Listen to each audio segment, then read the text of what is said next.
I'm happy you came for a walk with me.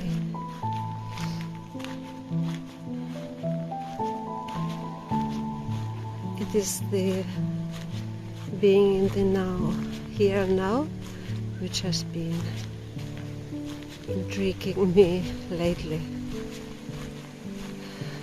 And what is time? The freedom teachings, which I'm agreeing a lot with and learning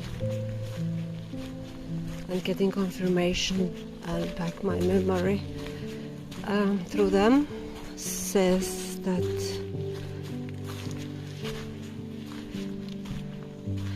time is not really like we understand. It's more space, it's more a location in the space, like what we call beings from the future. They are in fact just in the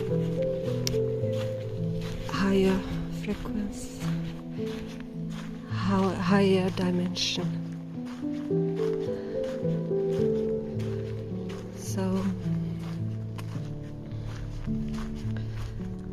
time goes faster, yes. It's consciousness which is moving, and the spinning of the particles of the universe, when we are going through the shift, they are spinning in a faster rate, and that's why we experience that time goes faster. Have you experienced it?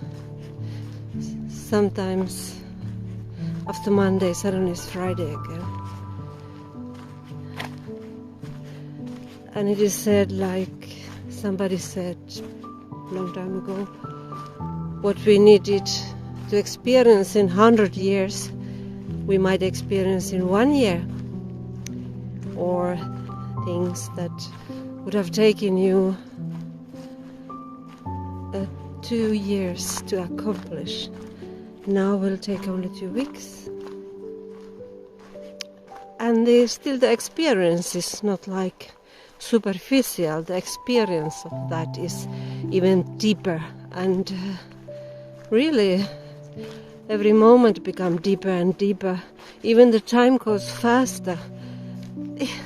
It's so strange, because at the same time you can say, I have been in this place already 1 week, even I haven't been there maybe half a day, because the richness and fullness of the experience being there was so deep, fulfilling and authentic.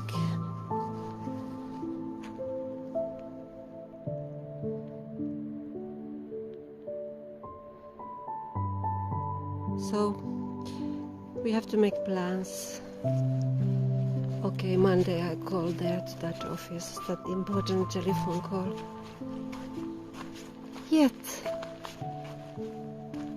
I need to be living in the now, because I get a feeling that I should be doing something else just now. And I've been training myself to catch those subtle feelings, and it's quite interesting. The life becomes very magical, because you end up doing, experiencing, arriving somewhere which wasn't your plan. And it doesn't mean that then things I should have been doing,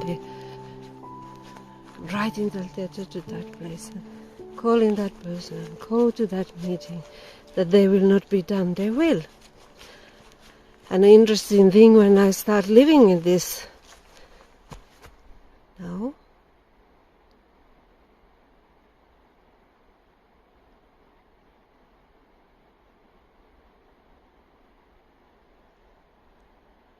those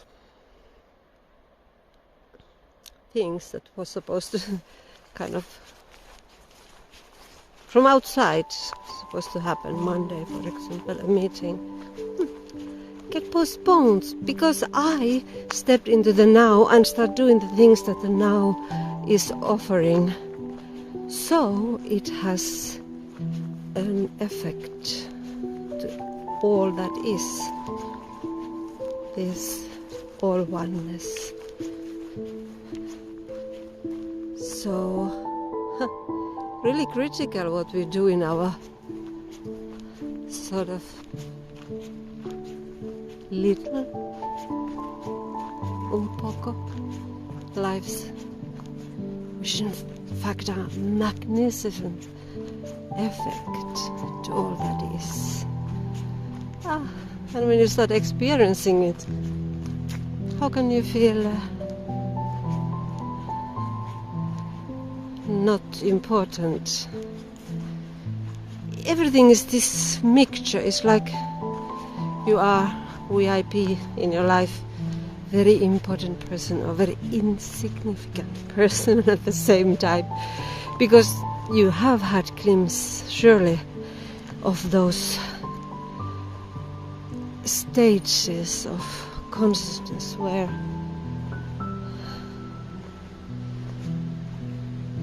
you don't exist anymore, and at the same time you have a full experience of the fullness, like love. It's very interesting. It's still called love, but you can touch it, smell it. That's why it is said to be heavenly nectar, and all those words trying to describe it, which is impossible. And it's impossible for share with others your experience. I mean, poets, artists, musicians, they do better. I think better. I mean, they get across the message. I believe so, or have experienced it. Well, I'm sharing with you these words now, and I really hope they inspire you.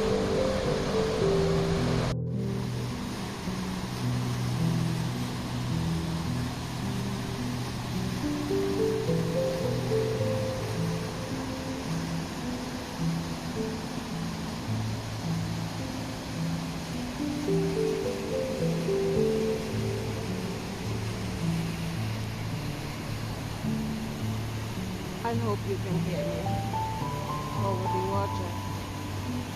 I've been reminded about the innocence, to find the place of innocence and childlike in me.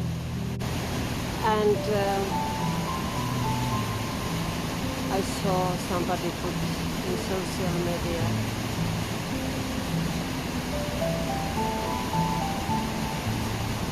that we age because we have stopped playing. Not the other way around, but we stop playing because we age. Part of us is this ageless and kind of illusion also, that we have been programmed to think, and in this age happens this, and in this age the cells start degenerating, and so on and so on. We are free.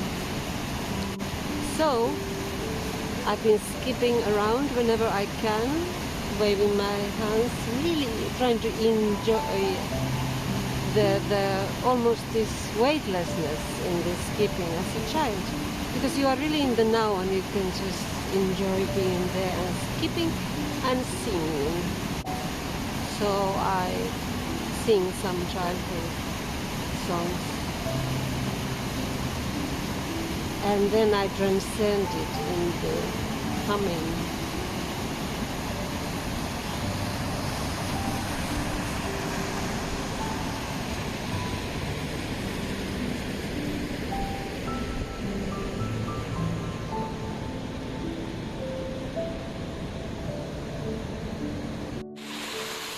Then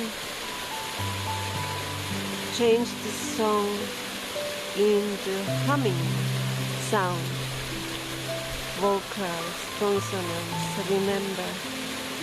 I mean, this moment you already feel a bit lighter in your heart, start feeling the happiness of the child, then changes into humming and sounds, play with vocals and consonants, and remember with all this creation started from the sound which expressed itself in light.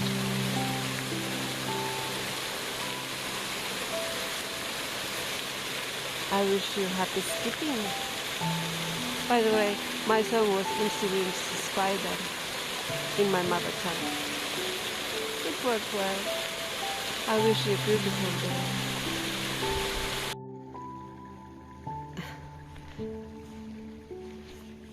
I've been walking and talking to you without filming, so I'll try to repeat. So I've been lately meditating on this jumping from loop to loop, like we are trying to get freed from matrix, and we might choose another matrix to jump into, and which binds us, or we can start spiritual life, which is still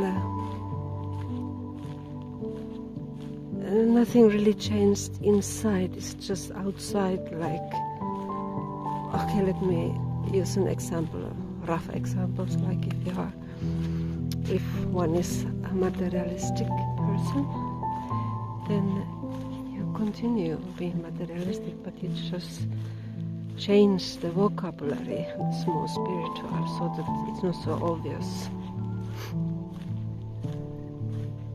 Like, you need to have the right clothes to that yoga class, or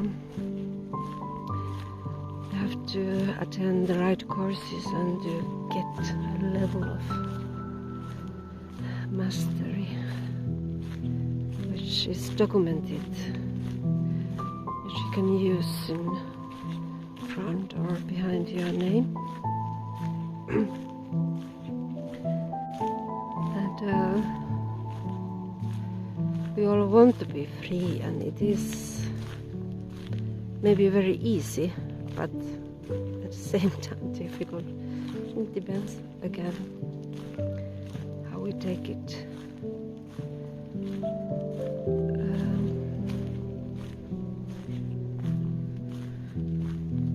I've been studying these techniques from Childlike science, and I immersed myself into them.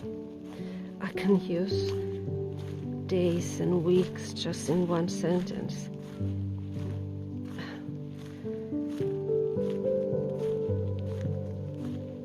It came to me in a dream, and before I knew it existed, or the person who first downloaded those information of the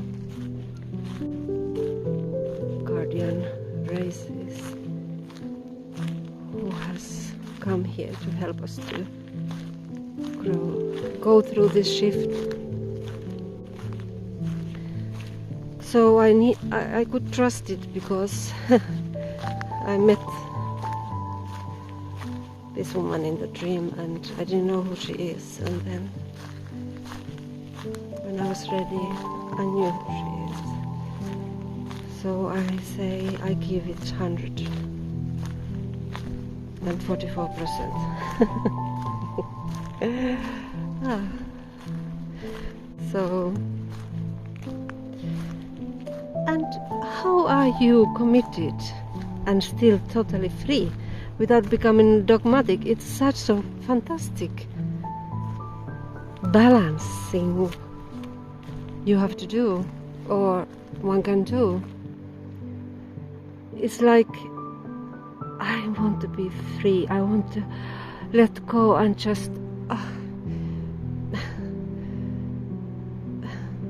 release all the shackles. And at the same time, I know I have to focus into a point of a pin. It's a rather interesting place to be. Don't you think so? So I'm spontaneous.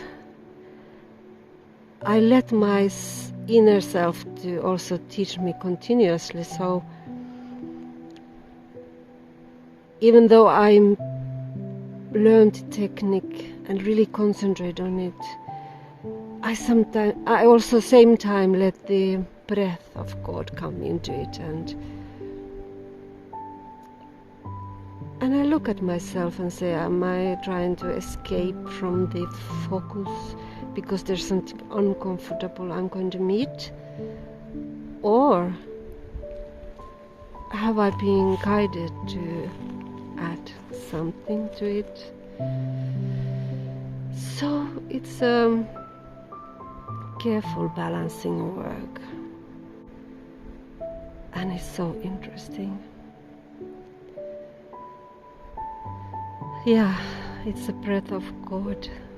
It's every single in-breath back to the source, every single out-breath back to the manifestation. Merkaba, breathe out, and the spinning is clockwise down to the manifestation. And then you breathe in and bring it back to the source, which is also letting go and focus at the same time. I think mind is a good assistant, but not a good boss. Consciousness is the guiding leadership in our path.